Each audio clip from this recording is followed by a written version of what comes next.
Suggestion के भन्दिनु यहाँ सजेसन त्यही हो नि अब बुढो भइसक्यो बिहा गर्ने बेला सिधै मुखेर बेच्छ त्यही भिडियो बनाउनै मात्रै हो के भन्न चाहनुहुन्छ इन्कम थाहै छ त अब राम्रो हैन अब बिहा गर्ने टाइम चाहिँ भएको छ कि बिहा चाहिँ तोर त लामो छन् भेट भने त्यो चाहिँ रवन उल्टा उल्टा बोल्छ अनि त्यो भिडियोमा आलो दाले भन्नु लामो छन् भेट रङ बोल्छ पहिला माउन्ट ब्याङ्कमा बसेको 2 साल जस्तो भाडा साडा सबै मोलेर त्यो काम पनि गरेर आएको किन पढ्ने खर्च थिएन त्यसले गर्दाखेरि त्यहाँदेखि क्यान्टो पनि गयो सिक्किममा पनि कुली काम पनि गरेको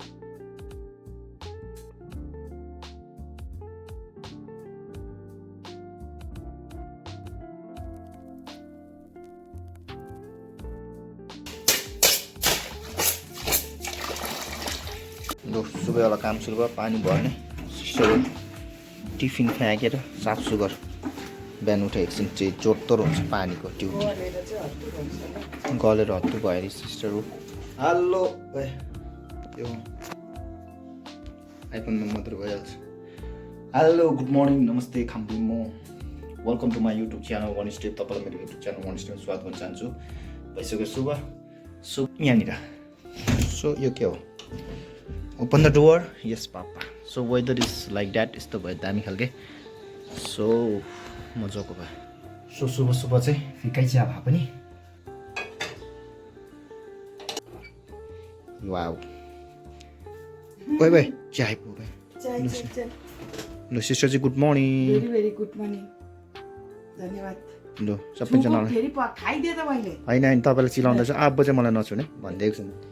एकदम मलाई छुने कामै छैन ल गुड मर्निङ एकजना खाम्री म दिदी भन्नु ल लु कालरे भन्दिनँ लेप्चाएर बोलिदिनु अलिकति भए पनि बोल्नु न आमाहरूले जस्तो सक्दैन नि अलिकति हामीले त के भन्छ हौ लोक्रङ्सा के रे आपाको त लामो छ हौ लोक्रङ्सा खाम्री मो के भन्छ हामीले सक्दैनौँ जान्दैन जो सिस्टर म चाय खाने ओ बिस्किट चेस तपाईँलाई पनि तपाईँ खानु न म बिचमा आउँछु ल भनेको सन्डे जानु दामी रहेछ बिस्कुट दामी छ मेरो sister so here is sister बस ल बिस्कुट बिहान बिस्कुट खाइदिनुपर्छ हाम्रो नास्ता पानी यही हो दामी लु खानापिना पिण्डालो खानुपर्ने रे त्यो पिण्डालो होइन ओन्ली वान किन ज्यादा खानु हुँदैन डाइटिङमा छु म डाइटिङ डम्मै भएको त कहिले सुबह नास्ता पानी परोठा खाइदिनु परोठा नसुन्नु ल सुन्नुहुँदैन चिलाउँदैन अलिक सन्चो भयो धेरै सन्चो भएछ त माथि एकपट्टिको अर्कोपट्टिको चाहिँ चिलाउँदैन कति दिन आएर आमाको बिचारा 10-12 दिन भइसक्यो जाति भयो चिलाउनु तिमीहरू जस्तो हो क्या सार्छ मलाई उस्तै हो भने त्यसलाई सारिसक्थ्यो उस्तै हो भने सरिसक्थ्यो तिमीहरू त केयरलेस त्यही भएर सरेको भयो सिस्टरले भन्नुभएको क्यालेस नगर्नु अरे आँखा पार्दाखेरि जति सक्दो छुने चेष्टा गर्नुपर्छ ए होला लडाउँदै पुऱ्यायो भन्छ त्यो खुट्टा चिप्लेर हौ आज हेभी डेन्जर होला चिप्लेर भए पनि त लड्यो भने त गयो नि त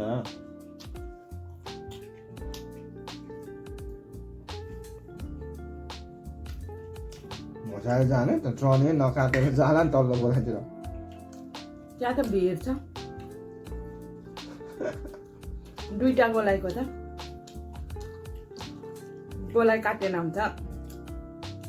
अनि माथि राख्नु नि काम त्यत्रो बाटो चाहिँ फेरि हिँडेर जान आमा सानो छैन त ओह्रालो लु सिस्टर जानुहुन्छ अरे म मान्छेमा पुऱ्याउनु पर्ने होइन 10 माइलसम्म जानुपर्ने अरे लु सक्छ नि त्यहाँ त सक्छ भन्छ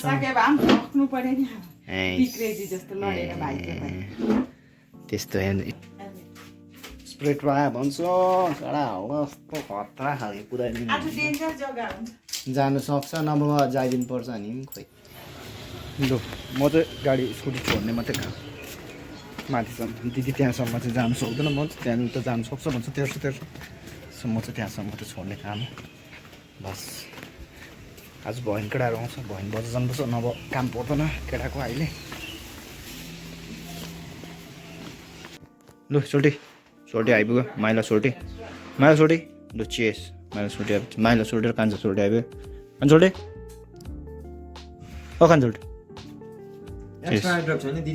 आँखा पाकेर फेरि यसले फेरि सारेर गएको आँखा त्यहाँ लु साथीभाइ आइपुग्यो साथीभाइ अनि दाजुभाइ हो सो खाना चिया पकाइदिनु पर्ने हुन्छ केटाहरूलाई हो सब आँखा पाक्ने बोक्रा लु सोल्टीवाला म फिगर चाहिँ बनाएँ सोल्टी खान्छ चिया खाउँ सोल्टी अनि चस्मा लगाऊ अस्ति मलाई त दिइराखेको तोप हाम्रो ऊ माइला सोल्टी ठुलो के अरे जति नै छिप्यो भने सानो हुँदै जान्छ मान्छेले सानो हुनु भने चाहिँ यता हेरौँ त कोही साह्रो कोही उतार्नु परिरहेको छ यहाँ गफ भएको दाजु अलिक उता बस्ने मेरो दाजु खेल्यो त मलाई यता मलाई चस्मा लाउने म मात्रै छु यहाँ घरमा एकदम किनेर लगिराख्ने फेरि एउटा सजेसन अहिले के भनिदिनु यहाँ सजेसन त्यही हो नि हाम्रो बुढो भइसक्यो अब बिहा गर्ने बेला भयो सिधै मुखेर बेचेँ अझै अब बिहा गरेर हाम्रो तयारी छ फेरि लु ठिक छ अब सोल्टीले भन्यो मेरो आफन्तगणहरू सबै सुर्तामा छ नि अब यति टाइम भइसक्यो अब कति पनि छैन कति पनि छैन भन्छ म एकछिन उयो गराउँछु ल गराइज ल एउटा आन्टी छौ किन हामी दुईजनाको लागि सोध्न मेरो लागि चाहिँ सोध्न यसको लागि यसको त कुन बुढी छ जान्छ जाँदैन म चाहिँ जान्छु मेरो लागि सोध्न गराउँछु केटाहरू अब जान्छ अरे म मेडिकल सप गराउँछु ए बस्दै गर्ने नभए जाने अहिले भेट्छु ल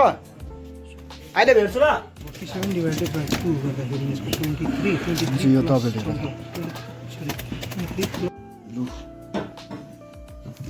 म्याडम स्प्राइट खान्छ अरे ए कोक खान्छ अरे कोक ए सारेर दिन आँटेको थियो त्यस्तो झन् दामी दिन आँटेको ए छोरा अरे अहिले ल मेरो सर्दैन म त राम्रो मान्छे हेर त्यो छुनु त त्यहाँ मलाई यत्रो दिन थाम्नेको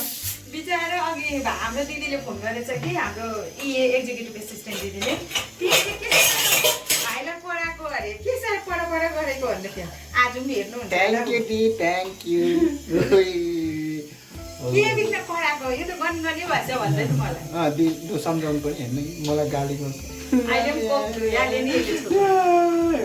यसले छुको कोक धुको आफै तर पुरा गिदी दुखिसक्यो मेरो टाउको आँखा पुरा टन अब एकछिन रेस्ट गर्नु पाकेको चाहिँ छैन लु ओ सोडी खाना घिउ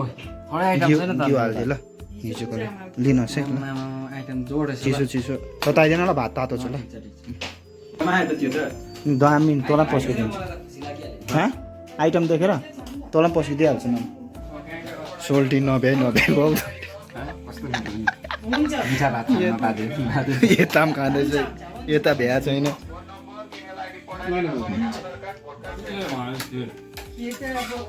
कान्छाले पास गरेर माइलाले पायो फेरि भाइ म आएर खिर बनाइदिन्छु ल कोक पनि छ त अङ्सुरी खाने होइन बिहा गर्छस् भने फटाफट बिहा गर होइन भने कमाउनु बाहिर देश उडिहाल्ला अब केटाहरू चाहिँ अब बसेर काम छैन साँच्ची भनेको बुढीहरू केटी छ भने पनि भनिहाल बिहा गर्ने मन छ भने बिहा गर्न आइज भन् नभए चाहिँ हिँडिहाल मेरोबाट अघि भनिदिइहाल्छु मैले एज भइगयो अब 40 कटेपछि बलले पनि भ्याउँदैन त्यहाँनिर आफ्नो जीविका कसरी चलाउनु पर्ने त्यो चाहिँ अहिले नै सोच्नु पर्यो नि त 40 भन्दा अगाडि नै So this is honest opinion from my brothers and very good advice. So thank you so much. होइन Thank you so much. अब यत्रो साल पर्खाइहाल्यो यसलाई थोरै दिएको टाइम घरबाट त पुरा दिएको नि यसलाई त टाइम पुरै टाइम सब दिएको मनी सोनी सब वर्ष जस्तो दिइसक्यो अहिलेसम्म भयो हो सोच त 15 वर्ष अब कमाएर 5 वर्ष घरमा सानैदेखि यसमा पर्यो दुःख गरेको 5 वर्ष चाहिँ यसले घरमा हेर्नु ठिक अस्ति मैले भने नि तँलाई यो कुरा अङ्सिरिङले सबसे बेसी घरमा टाइम दिएको तरुल खनेर अङ्छिरिङले सबसे बेसी घरमा बेसी टाइम दिएको 2007-5 देखि म बेङ्गलोर लागेको। त्यहाँदेखि सोच्दा अहिले कति 23 पुगिसक्यो। अब बुदाले चाहिँ 20 वर्ष झन्डै 17-18 कमाएर चाहिँ दाजुभाइको सल्लाह 5 वर्ष तँ चाहिँ घरमा अब अनि एकचोटि बाहिर भन्ने सेटल हुन्छ साह्रो पर्छ कि त्यहाँ हामी जानु पनि भइहाल्यो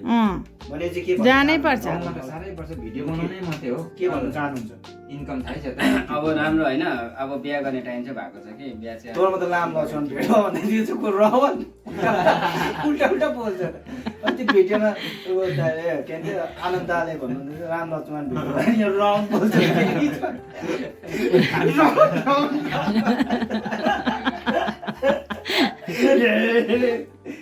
ठिक छ अब मैले होइन नि अब तँ जानु पर्यो तँ जा अहिले सिङ्गल छ तँ हिँडै जा बाहिर त बिहा गरे पनि तँलाई झमेला चाहिँ हुन्छै हुन्छ अब इनकेस माने भने चाहिँ बिहा चाहिँ गरिराख तर बिहा गरेपछि डिसिजन अर्कै हुन्छ त्यहाँ फेरि हो अहिले मेरो यहाँनिर घनघोर के भन्छ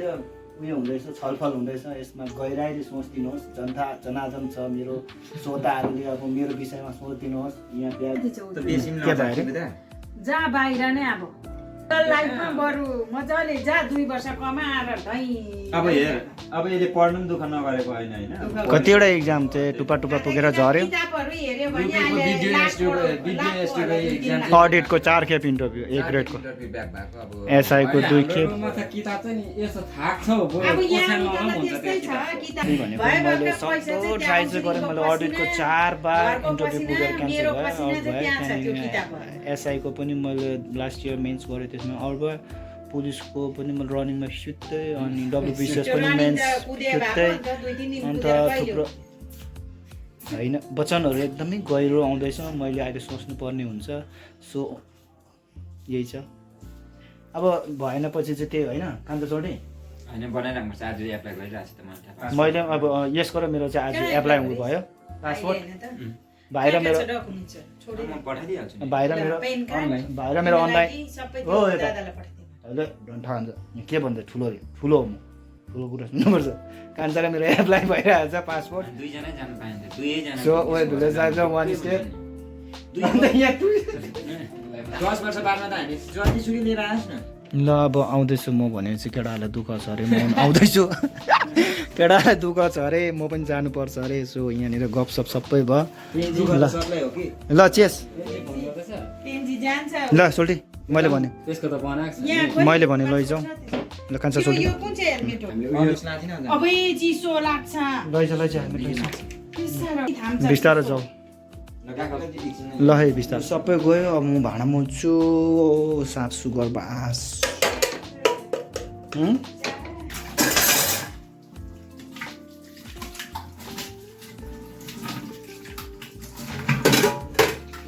भाँडा पनि भयो डन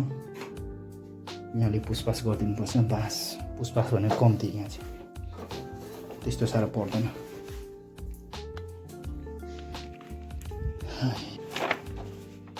लडाएर क्या लु भाँडा साफ सुगर डन म्याडम के गर्दैछ सुतेको अरे ल ओके नछुन है मलाई नभए एकदम केटाहरू पनि लाग्यो भर्खर अहिले यस्तो चल्दैछ नसिब भन्ने कुरा यस्तो रहेछ क्या जिन्दगानी दर्पण छैमा अन्त त्यही हो मैले अब ठिकै हो दाजुभाइको कुरा पनि अब अन्त म सम्मान गर्छु त्यही हो मैले तिनीहरूले मलाई टाइम पनि दिएकै हो मैले पनि पढेकै हो मैले अब भएन त के गर्नु अब त्यसमा मेरो के कसूर भन्ला जस्तो भयो मैले अडिटको exam West Bengal audit and एकाउन्टको इक्जाम मैले 4 खेप कन्टिन्यू इन्टरभ्यू गएँ त्यो A ग्रेडको 4 खेपै म फेल भएँ इन्टरभ्यूमा सो डब्लुबिसिएस मेन्स 1 खेप गएँ त्यसमा पनि म क्वालिफाई भएन अन्त एसआईको मैले 2 खेप क्वालिफाई गरेँ प्री अन्त 1 खेप मेजरमेन्ट आउट भयो 1 खेप मेन्समै आउट भयो फेरि त्यसमा पनि फर्स्ट पेपरहरू पनि गरेँ मैले बहुत खेप इक्जामहरू पनि पास गरेँ तर मैले रिटर्न त सजिलो लाग्थ्यो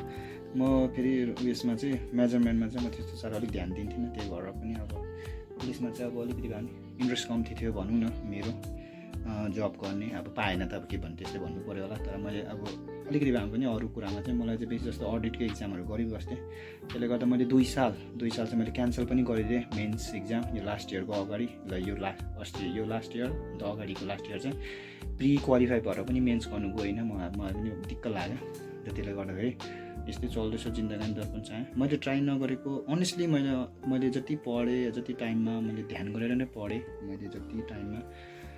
तर अब नसिबमा छैन भने अब त्यसमा कोसेर बस्नु पनि फाइदा छैन त्यसले गर्दा पनि अब यही हो जिन्दगी पढाउनै पर्छ एकजनाले झन् युपिएससी 10-12 एटेम्प गर्छ 10-12 एटेम्पमा पनि ऊ सेलेक्सन हुँदैन 7 मार्क्सले आउट हुन्छ नि त अन्त उसको जर्नी र मेरो जर्नी सेमै छ जस्तो लाग्छ किनभने मैले बहुत खेप इक्जाम गरेँ बहुत टुप्पै पुगेँ बहुत खेप टुप्पै पनि पुगेँ झरेँ पनि सो अहिले चाहिँ अलिकति भए पनि म अहिले गरेको छैन इक्जामहरू गरेको त छैन अब अलिअलि आदत त बस्छ पढ्नु सो यही हो अब प्लानहरू चल्दैछ हेर्दैछौँ पछि के हुँदै जान्छ जिन्दगी अगाडि त बढ्नै पर्छ जसरी भए पनि एक कदम अघि सर्नै पर्छ त्यसैले त 1 स्टेप नाम राखेको भन्नु रे त्यही भएर अब स्टडी पनि सँगसँगै सकेला जस्तो भइसक्यो अन्त मेरो चाहिँ इच्छा छ कि अब बिस्तारै युट्युबमै म कन्टिन्यू टाइम दिएर काम गरौँ भनेर सोच्दैछु त्यसले गर्दा पनि अब युट्युबमा पनि अहिले मान्छेलाई थाहा छैन होइन अनेस्टली मेरो एक्सपिरियन्समा चाहिँ म के भन्छु भन्दा जति पनि युट्युब पनि एउटा राम्रो प्लेटफर्म छ अहिलेको उसमा जेनेरेसनमा अब अहिलेको युगमा भनौँ न एकदमै राम्रो उयो छ त्यसले गर्दा म अगाडि पनि म युट्युबमै काम गर्न चाहन्छु अब पछाडि चाहिँ अन्त मेरो अब जब सप लागेन या केही भएन भने चाहिँ म युट्युबलाई नै म बेस मानेर अगाडि बढ्न चाहन्छु किनभने युट्युबमा बहुत कुरो छ मान्छेले त्यो कुरा देखेकै छैन अहिलेको जमानामा सोसियल जमाना छ अब थ्रु द नेटै कनेक्ट हुन्छ त्यसले गर्दाखेरि अब म चाहिँ अब आउने जेनेरेसन जो पनि युट्युबहरू गर्दैछ उहाँहरूलाई बेस्ट भन्न चाहन्छु गर अगाडि गरेको राम्रो युट्युबहरू जति अब आफूले जति आफ्नोमा कला छ जे छ तपाईँले त्यसमा प्रेजेन्ट गर्नु सक्छ विदाउट प्रोहाबिटेड अब कसैले पनि प्रोहाबिट रोक्नु सक्दैन तपाईँलाई त्यो आफ्नो कला छ भने युट्युबमा अन्त म पनि यही छ मेरो अब पछाडिको अलिकति प्लानहरू पनि यही छ युट्युबहरूमा काम गर्दै अगाडि बढौँ एउटा राम्रो छ एउटा म अब यसलाई खेरेरै सोचेर अगाडि बढ्छु किनभने यसमा मैले बहुत कुरा देखेको पनि छु त्यो झेलेको पनि छु सो युट्युब पनि राम्रो छ गर्नेलाई पनि बेस्ट भन्छु म पनि गर्दै जान्छु त्यही हो जिन्दगी भन्ने कुरा यस्तै हो अन्त मैले पनि जिन्दगीमा बहुत कुरा देखेको छु त्यो जुन चाहिँ अब मैले पनि गर्दै आएको छु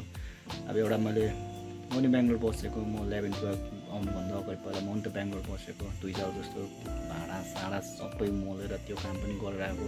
किन पढ्ने खर्च थिएन त्यसले गर्दाखेरि त्यहाँदेखि म गान्तोक पनि गएँ सिक्किममा पनि म कुल्ली काम पनि गरेको लेबर पनि गरेको सो काम चल्दैछ त्यसरी म पढ्थेँ म कलेजहरू पढ्दा पनि म क्याटरिङमा काम गर्दै क्याटरिङतिर हिँड्थेँ अर्काको बिहा बुटुल बर्थडेतिर मलाई हिँडाउँथ्यो अनि म दिमापुरसँग आसामको दिमापुरसँग पुगेको छु सो त्यसरी पढ्दै पनि गएँ तर अब मैले इक्जामहरू पनि म 0बाट स्टार्ट गरेको त्यो पनि खुसी लाग्छ मैले जुन कुरा अहिले सिकेको छु हरेक कुरा नै काम लागिरहेको हुन्छ होइन त्यसले गर्दा जति उमेरमा सिकेको कुरा कुनै न कुनै जग्गा काम लाग्छ चाहे त्यो जबै पाउनुपर्छ भन्ने होइन आफ्नो सोचमा पनि फरक हुन्छ हेर्ने नजिरा पनि फरक हुन्छ आफूले सिकेको कुरा छ भने सो त्यही हो यस्तै थियो जिन्दगी मेरो पनि कुनै दिन म मेरो जिन्दगी विषयमा भन्छु तपाईँहरूलाई यस्तो छ यो सबैको त्यस्तै छ तर अब आफ्नो छ आफ्नो कुनै दिन अब तपाईँहरूलाई म पनि मेरो जिन्दगीको विषयमा भन्छु कहाँ गऱ्यो यत्रो साल यत्रो उमेर भन्नु अरे सो यस्तै चल्दैछ लु यति भन्दै अब भिडियो चाहिँ लामो होला जस्तो छ आजको अन्त अब यो भिडियो चाहिँ म यहीँ क्लोज गर्न चाहन्छु होप तपाईँलाई भिडियो पनि इन्ट्रेस्टिङ हुने राम्रो लाग्छ होला थ्याङ्क यू सो मच सबैजनालाई यति ज्यादा माया दिनुभएकोमा धेरै धन्यवाद सबैजनालाई।